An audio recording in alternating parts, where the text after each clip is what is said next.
Okay, we are live, and I was just listening to a podcast. I thought this was fascinating because I saw this in myself. The concept was this. I'm going to use both founders and sales professionals in the same bucket because a lot of times we're actually the same type of people, the same kind of archetype. We are risk takers, we are creative people, we want to do fun things, and we use our businesses as an outlet. But on this particular podcast, it was arguing that the reason why specifically founders, they'll get into year five, the magic year five, and same with sellers. You make quota for a few years, you'll get kind of stuck in a rut a bit in your portfolio, in your territory, maybe in around the same timeline, kind of year 4 or 5, when it becomes easy mode. But when it becomes easy mode in your own business, you start scaling up your business. And then all of a sudden in year 5, you've transferred from the the architect, the creative, the engineer, so to speak, who invented this whole thing from 0 to 1, maybe 1 to 5, 1 to 10, wherever you are in this journey. Then all of a sudden, you're no longer the toy maker. You're actually the manager of people, like a CEO's job. You're just a manager of people. You're actually transferring knowledge through other people, and other people are fulfilling the toy making for you. You start to lose your creativity, your mojo, your fun. And this is the moment. It's happened to me multiple times. It's sales for life. I got distracted around that same time. I wanted to start side hustles. I started to do silly things because I was no longer the practitioner. I was no longer with the customer doing the do tasks that were the fun creative part of it. I was now the manager. And I even started businesses based on this. So this is where founders will start their side hustles. This is where sellers will start their side hustles. And now there's entire businesses for sales professionals to be side hustling into other businesses. Why? Because they lose the fun and excitement of what they were doing before. So what this podcast argued was that you can use your own successful vehicle. If it's your own business, or if you're an entrepreneur, as a seller entrepreneur, you can use your own portfolio, your own territory, but to do experiments within what is working. It is 6 times cheaper and easier to sell to people you don't know. That's a famous statistic. It's 6 times cheaper and easier to go get net new than it is to upsell, cross-sell to existing customers. In that same vein, I wouldn't even say it's 6 times. I'd say it's 10 to 100 times easier to create incremental lift in something that has already taken off in a business than it is to start net new. 0 to 1, most people can't do it. I've done it many times. I happen to be a 0 to 1 guy, but most people are not 0 to 1. So what they do is they divert, they go to a side hustle. They think they need to release their creative juices there, but it is exponentially harder to do that than it is to get more lift from what's already existing. So I'm going to get into the experimenting, the what you need to do. But I'm going to give you an analogy. When a plane takes off from Toronto International Airport and is flying to San Francisco or London or Tokyo, 40% of the fuel on takeoff is actually burned just on takeoff. The remaining 60% is used to fly over the Arctic Circle to get to London, England. In fact, there used to be in the 80s flights, depending on the headwind, flights leaving Hong Kong would have to refuel in other parts of Asia before they would make the leap to Vancouver, just because of the headwind on takeoff. So the reason I'm saying this is we have a natural tenacity when we get settled and things are successful, but they're no longer fun and creative. We self-sabotage. We want to do the side hustles. Now, as a guy who's done the side hustles, and I got lucky once that my side hustle, which is this company, Get Leverage, happened to grow bigger faster than my other businesses.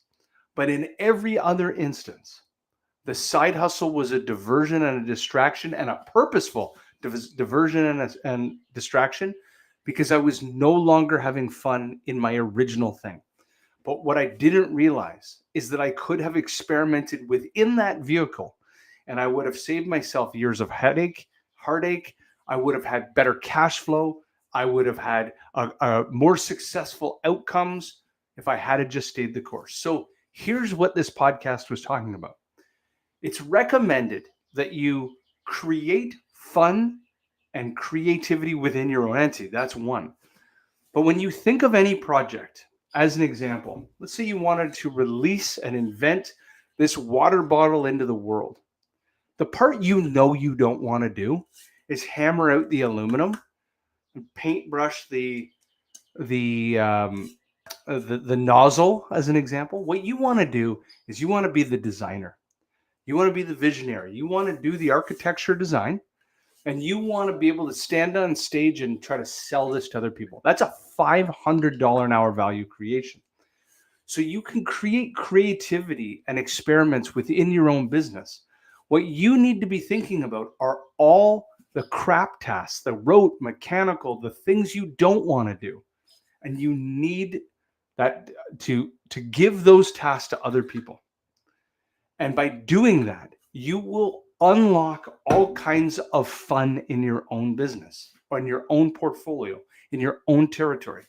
I'm speaking firsthand knowledge that there are so many things in a 0 to 1 founder that are painful things. Accounting, finance, tax, those details are just not me. What I want to do in an ideal world, if I could wake up and have my calendar filled with 20 prospect calls, and I could just step into the arena, my favorite thing to do, step onto into a sales qualified lead and take it from sales qualified lead. And at the end of the call, I know I've delivered a proposal and I feel comfortable that that's going to move to close. Like, it's one of my favorite dopamine feelings. Well, to get there though, that's my favorite thing to do. I want to have more conversations. I want to experiment. So as an experiment, as a fun, creative thing, I'm going to launch a channel program to get me more of those things. But what I don't want to do is build a list of potential channel partners, phone numbers, email addresses, LinkedIn profiles, put them into HubSpot. Sit there and message everybody in HubSpot or in LinkedIn. Try to get people booked into my Calendly, into a live call. All that's not fun. The fun part is being on that sales qualified lead, getting to demo. I love it. I love being on stage. I love demoing, as an example. And then feeling in the buyer's eyes that they want what I'm selling. They want that solution. And I feel very confident that they're going to move forward. And then the part that I don't want to do is all the details to get them to maybe the payment gateway and buying, scheduling the onboarding. But what I do love is the onboarding again, transferring the knowledge to the customer, how we're going to make this program successful. So what do I need to do to make it fun? I need to bifurcate the tasks that aren't fun, the tasks that are feeling to the point where, and if you feel this, and you'll know it's coming, your mind is wandering, I should start a t-shirt company, and I should start a surfing company, and I should, all of a sudden you realize, no.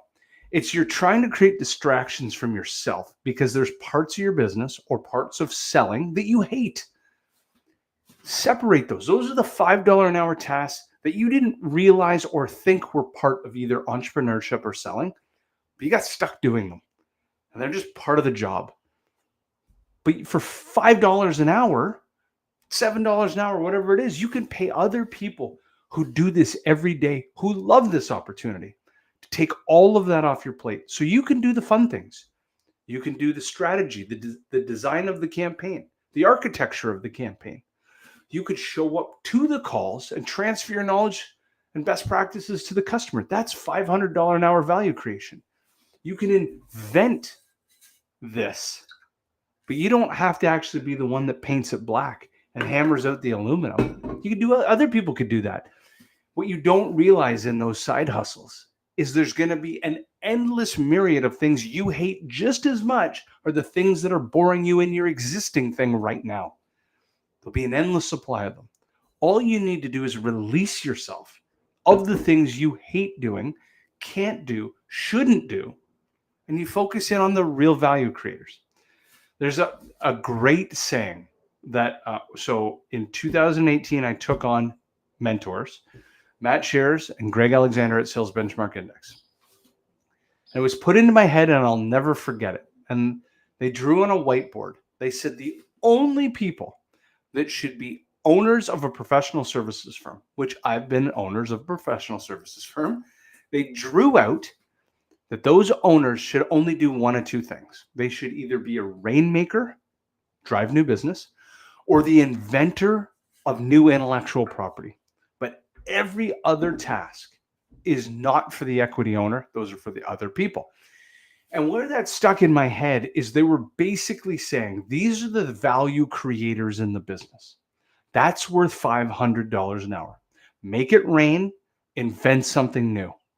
If you're doing anything else, all those other tasks can get, you can buy back your time, get that in other people's hands so that you do more of the things that probably light you up and also create the most value in the business. Make it rain, invent something new. So I hope you find this valuable. When I heard this on the podcast, I laughed because I've done this so many times. I probably own more domain names and incorporated businesses before because, as I get older, I'm maturing to realize that those distractions, I am creating those distractions only because I'm hating doing the things that I hate in my own business. But I wasn't mature to realize that I should be immediately delegating those things away so I can focus on the things that light me up. And the more that I spend time on things that light me up, the better. So I hope you found this valuable and looking forward to talking again.